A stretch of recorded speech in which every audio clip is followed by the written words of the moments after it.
আমি অস্পষ্টতা দেখছি। শিশির ভাই যেটাকে ইনোভেটিভ বলছেন, আমি একজন অবজারভার হিসাবে আমার কাছে খুবই অস্পষ্ট মনে হচ্ছে। আমি কয়েকটা কথা খুব দ্রুত অ্যাড্রেস করি। একটা হচ্ছে হিন্দু প্রার্থী হওয়া নিয়ে, মানে দেখুন একজন মানুষকে তারা নমিনেশন দিচ্ছেন যিনি এমপি হতে পারেন, কিন্তু আপনি যদি জামাতের কনস্টিটিউশন পড়েন, রুকন মানে তাদের কেন্দ্রীয় সদস্য হওয়ার জন্য শুধু মুসলিম হলে হবে না, একজন প্র্যাকটিসিং ভালো মুসলিম হতে হবে।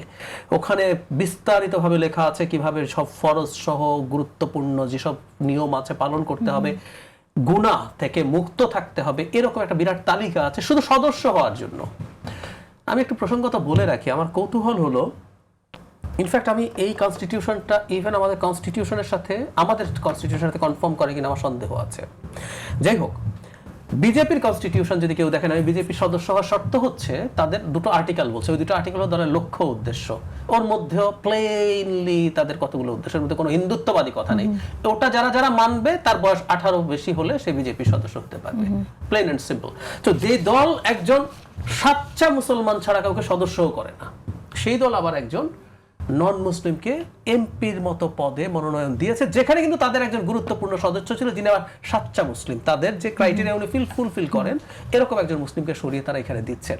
এগুলো কতগুলো অস্পষ্টতা, যে আমাদের নারী নেত্রীদেরকে ইদানিং দেখা যায় বিভিন্ন জায়গায় তারা যাচ্ছেন, আমরা দেখেছি এর মধ্যে এম্বাসিগুলোতে গিয়েছেন, আচ্ছা তারা নিকাব করে গেছেন। আমার প্রশ্নটা অন্য জায়গায়, নারীরা যে বেরিয়ে এই কাজগুলো করবেন, রাস্তায় তারা কিছুদিন আগে নেমেছেন, এটা কি ইসলাম সমর্থন করে? যদি করে তাহলে এতদিন দেওয়া হয়নি কেন? আর যদি না করে তাহলে এখন দিচ্ছেন কেন? মানে তারা এই ধরনের কতগুলো কাজ ক্রমাগত করছেন। শরিয়া নিয়ে আসলে আমাদের সাথে কনফার্ম করে কথাটা পুরোপুরি ঠিক না। অনেকগুলো অপরাধ হয়তো আমাদের পেনাল কোডে আছে, কিন্তু শাস্তির ক্ষেত্রে অনেক ক্ষেত্রে বড় ধরনের ভিন্নতাও আছে। সুতরাং শুধু অপরাধের ডিজাইন করলে হবে না, ওই অপরাধটার শাস্তি কি হবে সেটার ক্ষেত্রে অনেক রকম ভিন্নতা হতে পারে।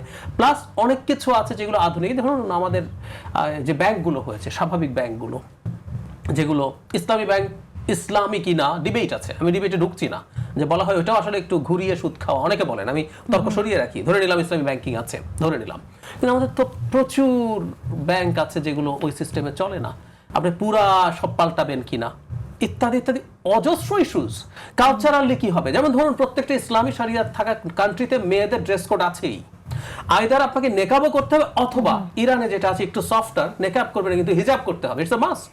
কোনো উপায় নাই, আপনি তার কারো সাক্ষাৎকার যদি নিতে চান তাকে, ইভেন অন্য ধর্মীয় হয়, ইরানের প্রেসিডেন্টের সাক্ষাৎকারের জন্য ক্রিস্টিনা আমানপোরকে হিজাব পড়তে বলা হয়েছিল, যে আপনি হিজাব পরে, ওনার তো হিজাব পরার বাধ্যবাধকতা ছিল, কিন্তু তাকে বলা হয়েছে। সো এইখানে কি হবে, কালচারালি বহু কিছু। এখানে তো আমরা জামাতের আমির বলেছেন যে যে নারীদের যা খুশি তাই পড়তে পারবেন, পোশাকের ব্যাপারে তিনি এই কথাটি বলেছেন। তাহলে ওই যে বলছি সমস্যাগুলো কোন জায়গায়, সমস্যাগুলো হচ্ছে তারা কি তাহলে ইসলামী শাসন কায়েম করছেন? এজন্য আমি অন্য কিছু বলছি না, এই যে জামাতের আমির যেটা বলছেন এগুলোই বলুক, জামাতের উচিত হবে ক্লিয়ার করা, তারা যদি শরিয়া আইন কায়েম করে। এটা কি আপনার মনে হয় যেটা ভোটের জন্য বলছেন? তাহলে আমার কাছে তাই মনে হয়, শুধু সেটা না, আজকে এগুলো বলছেন শিশির ভাই আমার সাথে বসেও বলেছেন যে জামাত আসলে যখন ইসলামী শরিয়া কায়েম করবে, ওনার মতে এটা খুব বেশি কঠিন না। বিবিসি বাংলার একটা রিপোর্টে শ্রীরাধা দত্ত কিছুদিন আগে বাংলাদেশে এসেছিলেন, তিনি অন রেকর্ড বলেছেন, আমি তারিখও বলে দিতে পারবো বিকজ আই সেভড ইট, সেখানে জনাব তাহেরকে তিনি জিজ্ঞেস করেছেন আপনারা কি শরিয়া আইন করবেন, উনি বলেছেন না আমরা শরিয়া আইন করব না, জামাত এটা প্রতিবাদও করে নাই, তো উনি আবার এটা বলছেন। তার মানে ব্যাপারটা এরকম দাঁড়ালো, যেখানে যেখানে এটা নিয়ে চাপ আসে সেখানে তারা একরকম কথা বলছেন, আবার জনসভায় বা গ্রাসরুটে যখন ক্যাম্পেইন করতে যান তখন আরেক রকম বলেন। এই জিনিসগুলো দরকার।